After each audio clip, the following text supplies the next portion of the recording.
Good morning, everyone. Happy Friday. Ruben here at Krias XJ5 Podcast. This is our second episode. Ruben Allende. Hector. Lex. Kirsten. Yvonne Mojica. Yo, Ralphie's back. Hello. Jackie. That's right. And today we are going to talk about the recession and how it's going to affect the current real estate market.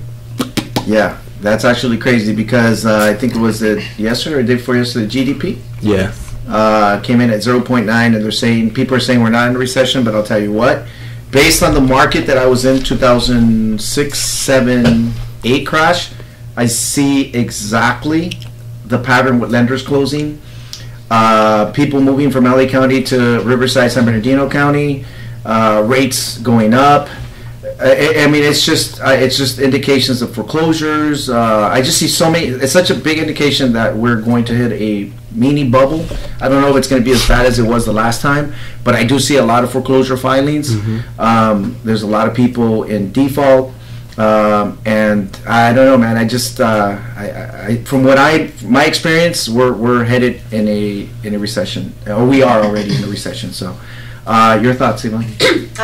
Because the property prices keep increasing, there's still a lot of buyers out there. I'm fairly new to this because, all of you just got licensed and stuff like that. But having brokers that been there before is a plus for you guys, and this is why we're rolling out certain programs to be able to help people get out of foreclosure. We're able to do short sales. Monica Allende is not here, but she will be on one of our episodes speaking about short sales. Man, let me tell you right now, for people who have money, you're about to get rich.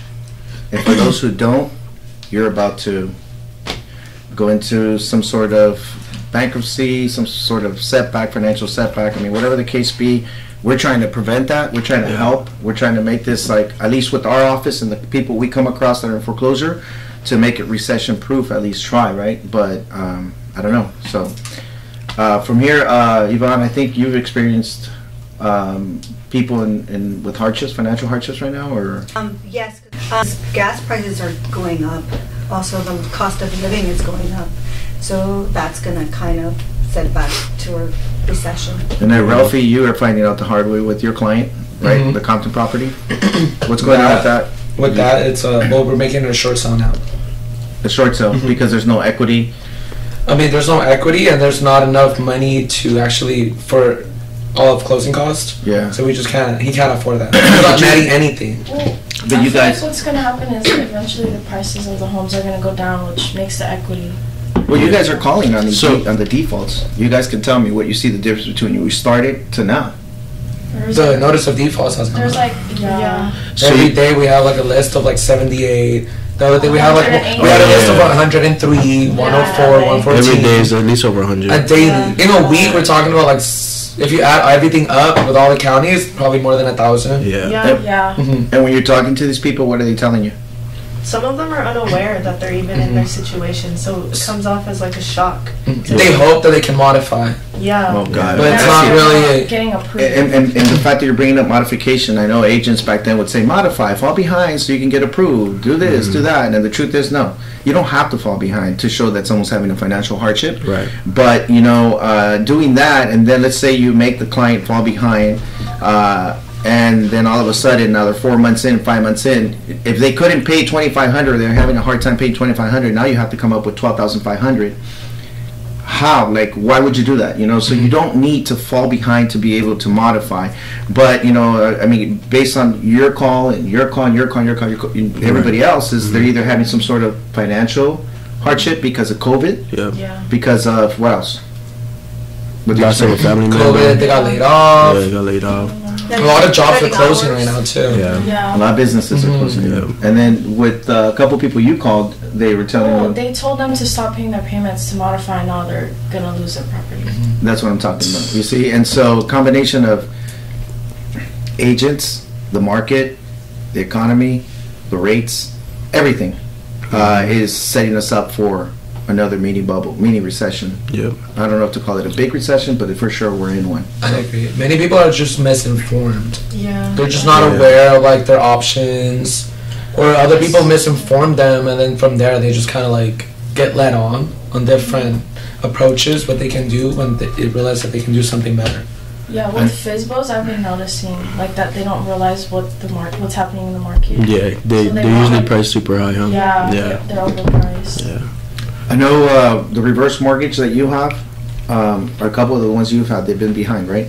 And the reason for falling behind was not another agent telling them to fall behind, but it was because of COVID, right? And unfortunately, on the reverse mortgage, when rates go up, the way you qualify actually gets harder, Right. because the LTV requirement is now greater. You see, so I don't know. I mean, I just everything is shifting in that direction. And then also the values of the property are declining. Declining, So yeah. appraisals are coming That's in true. short. Mhm. That's true. I think we had, was it your client came in how short? 30K. 30,000? And I think Mine you came had. 32. Well, there it is. You know, so it's obvious that we're headed there. But I think what we can do is start calling these people and offer them the FRP. I know I don't want to disclose too much on the FRP because it's exclusive for our agents. But if somebody listening to this knows someone that's in foreclosure or Going through a hardship going through a hardship, we can help you out. I mean, in some cases, we even get you out of foreclosure by helping you out.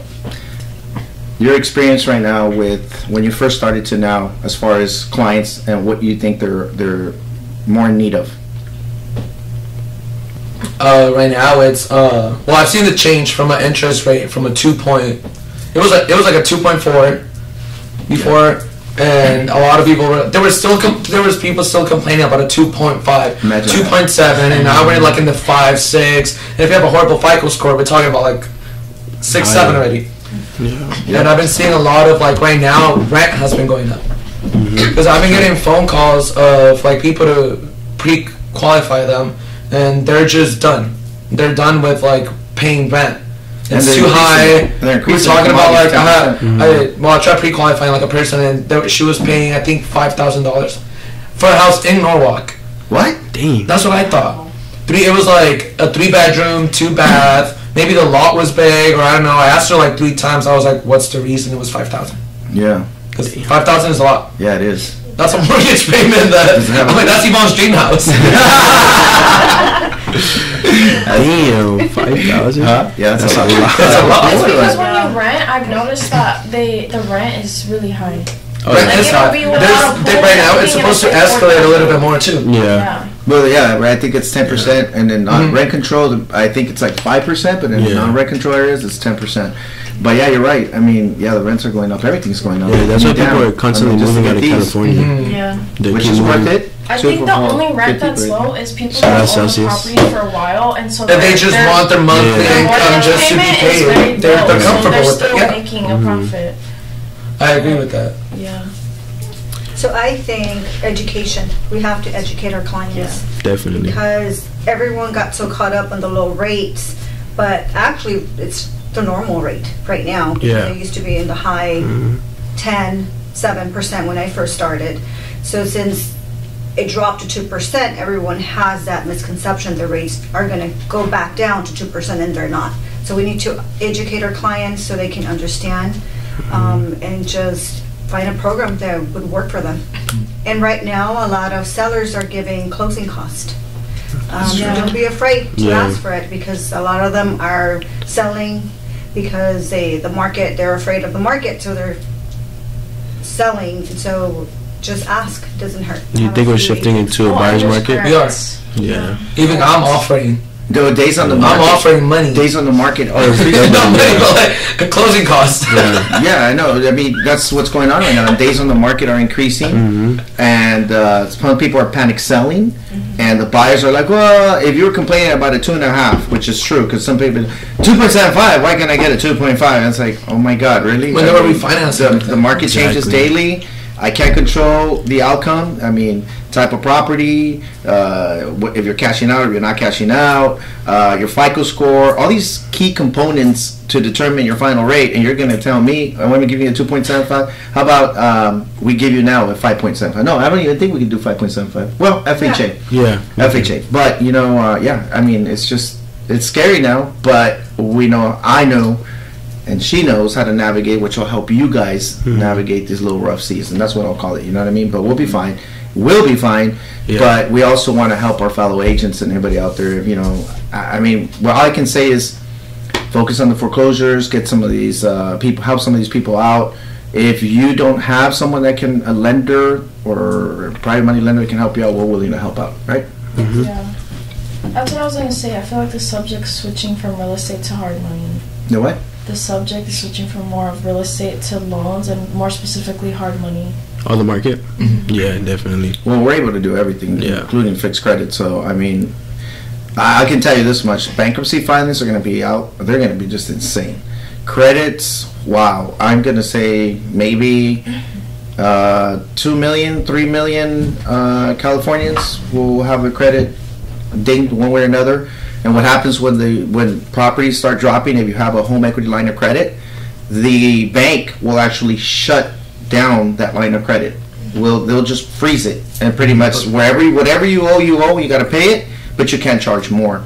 Creditors, your credit card companies, they'll make sure that if you have a 10,000 limit or 20,000 limit, that 10,000 might go down to 5,000. Yeah, so they have to adjust to the recession. I'm telling you right now, I know it, I lived it, I was in it, and it will happen again. And the real estate field, any real estate agents or lenders back then, we felt discriminated on in a sense, because when we would apply for credit, they're like, "Are you in the real estate industry?" Yes, sorry, we don't. They straight up told me, "We won't lend you guys because you guys are doing bad."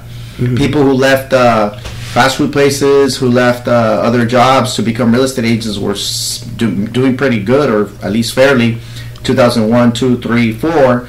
They went back to work in 2007 and 8, and then never came back. A lot of people never came back. I stayed in it. But man, it was hard. It was tough. I had to learn how to fix credit. That's why I wrote the book on it's on Barnes and Noble, by the way. Great book. Ended Barnes and Noble. But that's why I started fixing credit, postponing sales. It was insane. I mean, I think you weren't in the real estate field yet, No. but your mother was. Yes. And how did she do? She was struggling because the market just changed drastically. Right. She worked for Countrywide, right? She worked for Countrywide. Which Countrywide imploded. They shut down. Countrywide, and I think it was New American. I think it was. I forgot the name of the New Century. New Century Mortgage. They closed down, and I think recently, who closed their doors? Sprouts. Sprout. Yes. Stearns. Yeah. And The wholesale Stearns division? also closed. There's another bank that also closed. It's happening, and so, I mean, we're ready as far as. And then a lot of AEs and underwriters were laid off from major companies. And they're still being laid off. Yeah, they're still gonna keep getting laid off. Yeah, So there's you- people calling, asking for if we know anybody that's hiring. Yeah. But guess who's hiring? Reverse mortgage. Those underwriters have to go I think it's like a 1 month or 2 months training. They're underwriters already, but they have to go through a training. But reverse mortgage banks are insane right now. They are like saturated. You know, the people who were like in their 50s in the first recession are now in their 60s. High 60s. Right? So, but anyways, so what do you guys think we have to do to adapt to the market? I mean, when you guys are making phone calls based on what we're talking about right now. Well, I think main thing is just focus on what's hot in the market, which, like you said, reverse mortgages, probates, things like that. Even divorces, because divorces are always And happening. trustee sales Yeah, as trustee well. sales, And, things like look that. on default Foreclosure. On taxes, Yeah. properties are being foreclosed on. So right now it's like finding your niche of where you can get clientele, and then just focus on that. So So if just you write guys, it out for now. yeah, if you guys were to call, let's say get a list, what would the list consist of? People who are Notice default. Yeah, people Notice who of are- default, trustee sale, yeah. LTVs Probates. had to be decent, or Yeah. no LTVs. I mean, People I that guess. pass away. Yeah. Yeah, that's the thing, is a lot of people are dying too. Like what is it? What generation is it? I think it's the baby boomers. The baby boomers. The baby boomers. They're. I mean, it's part of life, right? But they're dying. You know, you just every day. You know, I have news. I think it's News Live or whatever. and- Break. What's that? Newsbreak. Newsbreak, yeah, and then celebrities always dying at 71, 67, 80, 81. So it's just like, man, it's unfortunate. But as they start dying out, then we come in, right? And then you guys are way back over there, so you guys are probably doing a reverse mortgage for me, man. Give me a good deal, but yeah, I mean it's crazy right now. So when you guys are filtering these things out and you're calling these people, just to kind of give us an idea, what's the first thing you ask them? Why they fell behind. Why they fell behind? Yeah. And they're obviously telling you hardship. What else do you ask them? And I'm asking Why you did they stop making payments for so long? Yeah. And then it'll segue to. Because for my client, it was like 16 And months. sometimes- 16 months. Yeah. It's like more than a year. Yeah. You know, like why why making couldn't payments? yeah? Why couldn't you make a payment at least like once out of like the I'll whole tell you. year? I'll tell you what, and I'm glad you guys are bringing that up too. A lot of times, and I was guilty. When people were in foreclosure, I would just tell them, go file bankruptcy to postpone the sale. I mean, I wouldn't tell them, but I would advise. I'd be like, I think if you file bankruptcy, you'll postpone the sale, and they would do it. But then whoever helped them out would help them postpone it again, and again, and again, and they were Became a actually cycle. they were actually including people on title. I think it was with 1/8 interest onto title. To postpone the sale. So, for example, Alexis is in bankruptcy. Knock on wood, I hope she's not. But she's in bankruptcy, and he's got a sale date. Then she would go on title for 2-3 months, postpone the sale for 2-3 months. But then she's in bankruptcy. Knock on wood again. And then she comes off and she goes on. And they were doing that to postpone the sale. But the courts caught on. Go ahead. The courts caught on, and the trustee would have to prove to the judge, the trustee for the bank would have to prove to the judge that they were doing it with the intention to postpone the sale. So once they did that, then the judge would place what is it? What was it, Ivan? It was relief from automatic stay. Right, and what that meant was, it doesn't matter who's in bankruptcy, that property can no longer be postponed by a bankruptcy. So therefore, it would go to sale. So when I went through all that, I said, oh my God, I even got foreclosed on. I didn't know I could do that. Would I have done it? Probably, but I didn't know I could do that. But when I started hearing that people were actually making a living, some agents were making a living off of that, postponing sales, and they were charging $500 a month, $1,000 a month, whatever the case be. People lived in a property for 4 years without making a payment. So you saw 16 months. That's a lot right now, but I've seen 4 years, and it's crazy. And as a matter of fact, I think your client, one of your clients, didn't even make a first payment, right? Is that right, or was it like a year later? No, he bought the house 2 years ago, right when COVID started. And he's never made a I payment. think he only made like 3 payments. See? But then from there, like COVID started, and then it's just. And what do you think? Like, a lot of these homeowners are being convinced by the agent to buy when they really can't buy? Yeah, I definitely. think what happened was they bought, and then COVID hit. And that kind of changed everything, because a lot of people got laid off, they got sick, they couldn't make the payments. Some people took it hard. Well, some people took advantage of the forbearance. I personally know some people who did. I think of the forbearance too has a thing to do with it. Yeah. They felt comfortable. Oh, I don't have to make a payment, but like it was still adding up. And once they got to a certain limit, that's when they realized, oh, I can't make this payment anymore. Well, No, I don't think they waited to get to a certain limit. I think they just thought it was going to be forgiven. And Exactly. Thinking, But in some cases, they would put it at the tail end of the loan. I had some people come to me, go into forbearance, put it at the tail end of the loan, and they come to me and say, "Can I refinance?" I said, "Oh my God!" But you just fell into forbearance. You hadn't made a payment. If for me to refinance you, you got to make a payment. So they have to make a payment, get a letter from the bank that they're out of forbearance, and then I could do a refinance, right?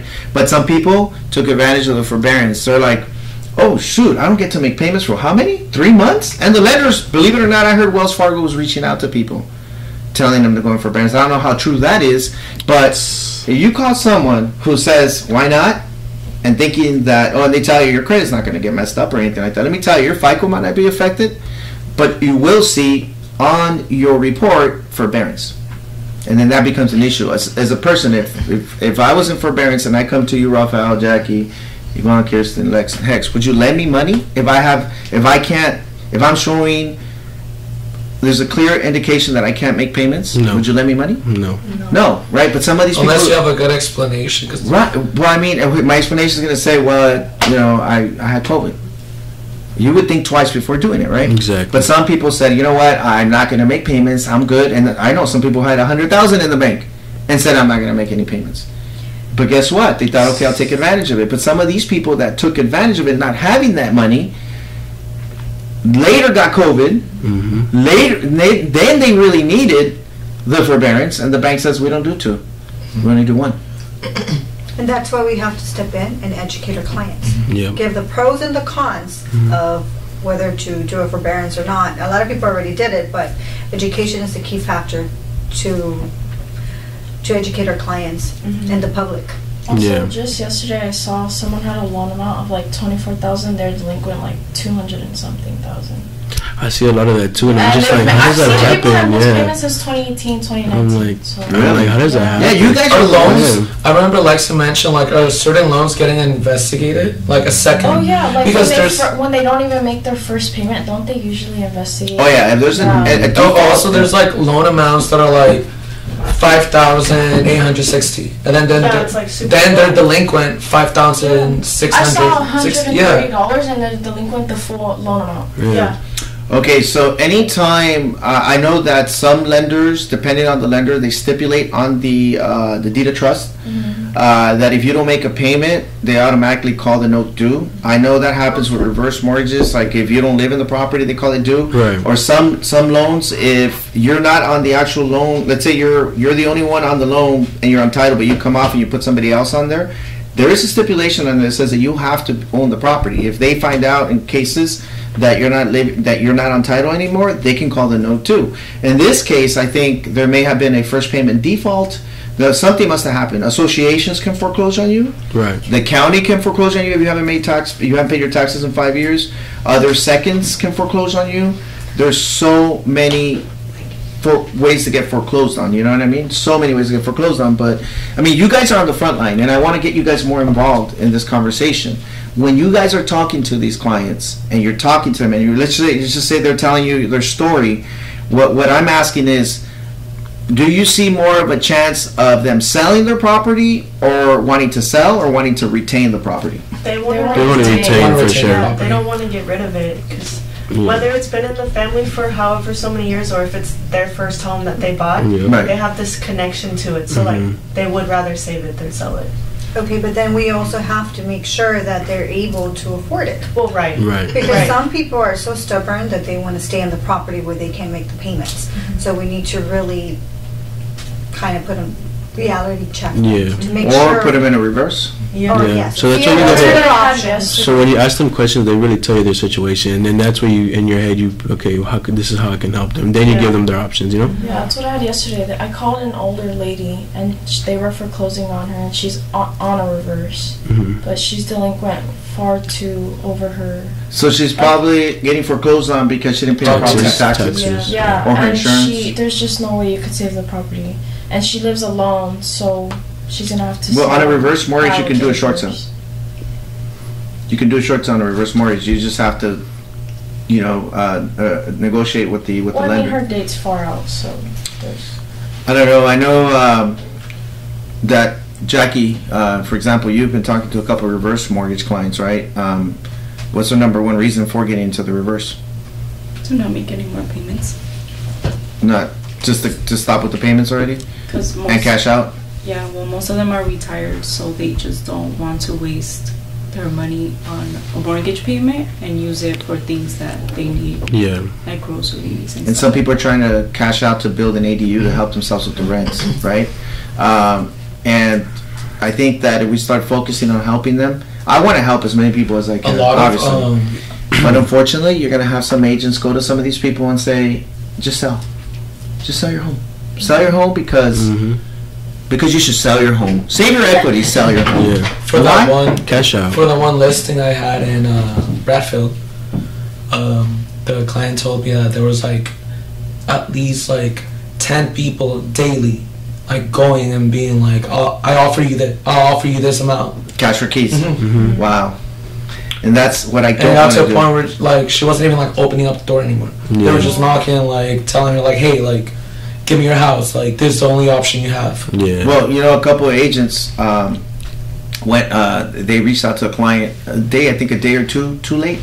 Broker went up to them and offered them $50,000 cash for keys. The house had $400,000 in equity, and the homeowner was just tired of the tenants. So they're like, you know what, take it over. So the broker gladly took the $50,000, right? And then when we called them, I told them, look, we can help them out. Instead of taking the cash for keys, they don't have a sale date yet. Why not sell their home and cash them out their money? They said, no, we're good with what we agreed on. I mean, you talk about, so what am I saying here? Look for those frustrated owners that that have tenants that don't pay, and try to help them out and sell their home if this is the case. Don't do the cash. That's where I'm at with one of my clients. Yeah. They didn't do a payment. I think like $60K behind. He owns 2 units. They weren't doing payments throughout COVID. Really? So yeah, now he's behind. And so what do they want to do? Well, he wants to retain the property because that's his, like, he's retiring. So that property is meant to be like his cash flow. Okay. When And does he live there? There's equity in there, yeah. He lives there? No, he does not live in there. Oh, okay. And he owns another. That's the one me and Maine were able to. Oh, okay. You guys are helping him. Yeah, we're helping him out yeah. right Dude, that's now. awesome, by the way. Maine did tell me about that. What you're doing for that man is a good thing, man. And some people don't understand. If you're in foreclosure, and Yvonne just said it right now, and there's nothing else we can do for you, I mean, you have no other choice but to sell. And at least get your equity, right? Because every month that goes by, you're paying interest, late fees, attorney fees, and the next thing you know, your payoff is high, like in the case with your client. In the case with your client on the reverse mortgage, Jackie, our concern is that they cut us down from 80 on the reverse mortgage cash out to, like, what was it, 100 to 80 to 20 to 9? Dang. No, it started from 90 to 80 to 70 to 20K and now to like 6K. To 6K cash out because the rates are going up. And as you know, last week the feds raised the rates. What was it? 0.75. So you think they're gonna still keep going up? Yeah, I think so. So what's going to happen is, it's funny that they said they're going to raise it 0.75, but the rates were good on Friday, which were a little bit low. So my question is, does it go 0.75 from the average, or does it go 0.75?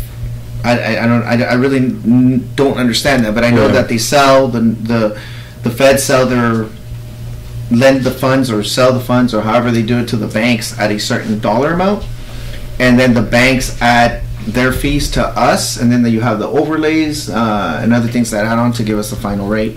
But yeah, it's gonna get crazy, but we'll be fine. I think towards the end of the year, and I could be wrong, but I think they're gonna start dropping because the GDP showed 2 losses, right? These last 2 semesters, 2 losses. And then when that happens, to fight against the inflation rate, they have to lower the interest rate.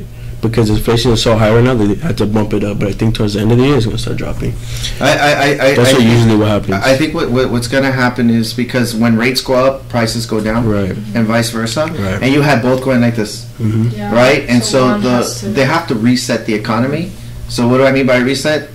the houses prices drop. go Right. down. Right, and so houses, and then it just keeps doing this. You know, for me, when I got into real estate, the rates were at 5 and 6. 5 and 6 were great rates, and then you go to half of that. You know what I mean? And I think when Herman got into, Like 14. they're 13-14% interest rates, but the houses were like 140, 150. So it's like, think about it, guys. Like, you know what I mean? Then they go to 3, then the rates drop to 5. So it's always doing that. They offset each other for sure. Yeah. Before we finish this podcast, I just, from left to right, if what you are willing to do for a client. Just listen to what they tell you, because at the end of the day, that's how you help them out. And then just always work with your heart, so you could try to get the best for them. That's what I say. Negotiate stuff. Yeah. Figure out something that's gonna work out for both of you guys. Yeah. I'm willing to cut my commission sometimes just to like give them a little help, especially if I know that they're going through a hardship. I don't mind cutting my commission just to make sure like we close something good. They're able to net the certain amount that they're gonna get, and then just move on. You know. Yeah. Yeah, take what they want, but also advise them with their best option, because we know more than the client would. So That's right. We just got to steer them in the right direction, I guess, and hopefully it mutually works out for both of us. Yeah, I have to agree with Hector because you have to listen to the client to make sure you analyze the situation because sometimes you just don't want to tell them what they want to hear. Exactly. If they're telling you I cannot afford it, I only make $1,000 a month, but they want to keep the property, you're listening. Okay, they cannot afford it. So you need to really hear the client and know, and so you can give them their options. I don't know. I know you always say like put their interest first, not the pocket first, and that's kind of what I follow. Like, if I have to drop my points or drop my commission to help them out, I will do so. Definitely. Yeah, I think so. And I agree with what he said, and what everybody's here is on the same page with hear them out.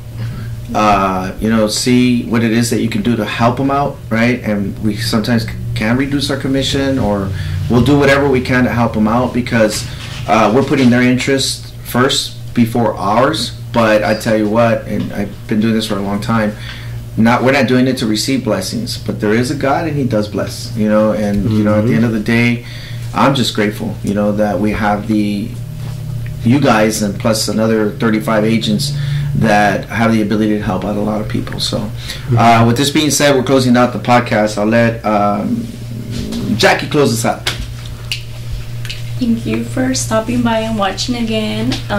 If you guys have any questions that you want answered or any topic that you want explained, go ahead and comment down below and we will answer it on the next podcast. Thank you. Thank you guys. Bye guys. Bye. Bye.